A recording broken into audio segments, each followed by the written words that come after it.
We are finally back to semi-annual Banlist, which is good for consistency, but it also means much longer lists. And you may ask yourself, well, how did I get here? The new feature of forbidding cards means that there is an overhaul of the meta, weeding out poorly designed cards and those too powerful for the advanced format.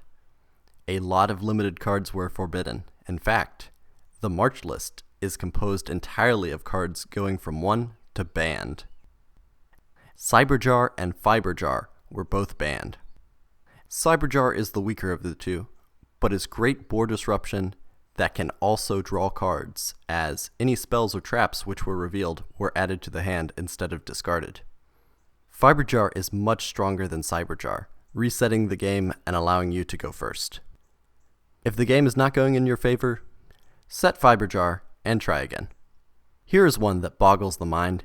Injection Fairy Lily is banned. This monster is strong enough to beat just about any monster in battle, but also has the benefit of dealing 3,000 points of damage. There is one other strength which is often overlooked though, that the card is extremely searchable, as both Sangan and Witch of the Black Forest can find it. It can also be tutored by Giant Rat in a Rat Toolbox deck. Yatagarasu is banned, which is a very good thing as it was destroying the diversity of the format.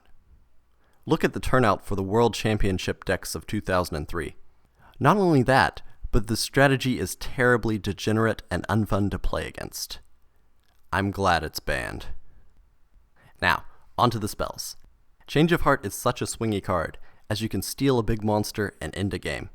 But if you're not using the card to end the game, you can take control of your opponent's monster, attack, then tribute in main phase 2 for an easy +1 that generates tempo. Delinquent Duo is a very efficient discard, a +1 and card advantage for a meager 1,000 life points. Quite the favorable exchange in most decks. Harpy's Feather Duster and Raigeki are asymmetric spell and trap and monster removal respectively. These cards are neutral card advantage at the floor and a +4 as a ceiling. Painful Choice is the best tutor in Yu-Gi-Oh!, as the game continues to become more and more graveyard focused. There was only one trap forbidden, and Imperial Order is definitely the card to warrant it. Spells were the most powerful card on the game, judging by previous lists. Not only that, but spells are the fastest cards in Yu-Gi-Oh!, since they can be activated from the hand on your turn without using the precious normal summon. Shutting your opponent out of the most powerful cards in the game after you have established your board is a bit unfair. September saw even more bans, with a pretty similar ratio of monsters to spell and traps. Chaos Emperor Dragon Envoy of the End is first up, and despite Yata being banned, the card is still probably the best burn card in the game, not just because of how high the damage ceiling was, but outside of Ring of Destruction, this might be the only burn card at the time which did not lose card advantage. Sangan and Witch were both banned, which makes sense as the cards have been gradually moved down in the previous lists. Searching monsters is always valuable, although this did promote use of the battle floaters. Dark Hole and Mirror Force join Raigeki as forbidden monster removal. This is a particularly hardline approach considering that Raigeki is now limited, and not even main decked all the time.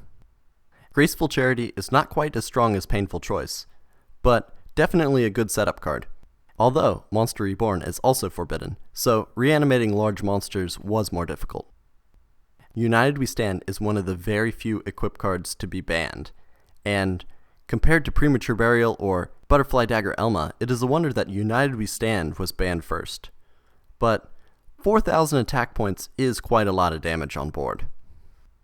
A good number of cards were immediately moved back from forbidden to limited, which might imply that their banning was an overreaction. Cyberjar and Fiberjar go back to 1, but maybe Fiberjar should have stayed banned. Injection Fairy Lily to 1, which is fair, as I for one was shocked to learn that the card had been banned in the first place. The two spells which were unbanned are quite questionable. Change of Heart is a swinging card, which is why I personally like for it to be banned, but it is not the strongest card at the time. Now, Painful Choice might be the most powerful card in the game, and is a bit baffling considering that Graceful Charity is still banned. This might be a procranistic evaluation though, as cycling might have been better than Graveyard Setup. 5 cards went from unlimited to limited. Protector of the Sanctuary is probably more of a side deck card than a staple, but it still prevented drawing, which causes a lot of confusion and just prevents the activation of certain cards.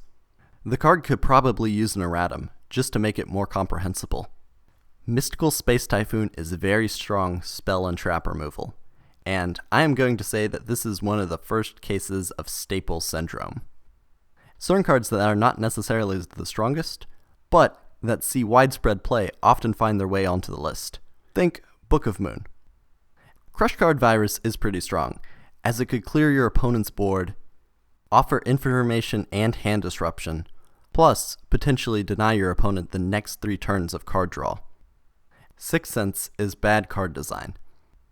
It is the best gamble card at the time, if not in the history of the game. Usually a gamble card has a downside to compensate for the upside. Sixth Sense potentially has 2 upsides though, as you always call 5 and 6. If you call it correctly, the card is significantly better than Pot of Greed.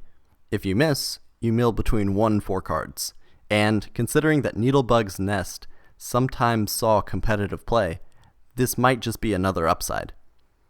Finally, Torrential Tribute is limited, which makes it the only monster mass removal card at the time. Truly a wonder that it was allowed to stay at 1. But maybe going directly to ban would have been too radical a shift. 2004 showed 2 long, but ultimately pretty understandable lists. And these 2 set up the foundation for perhaps the best known format in the game. Next time, we are going GOAT.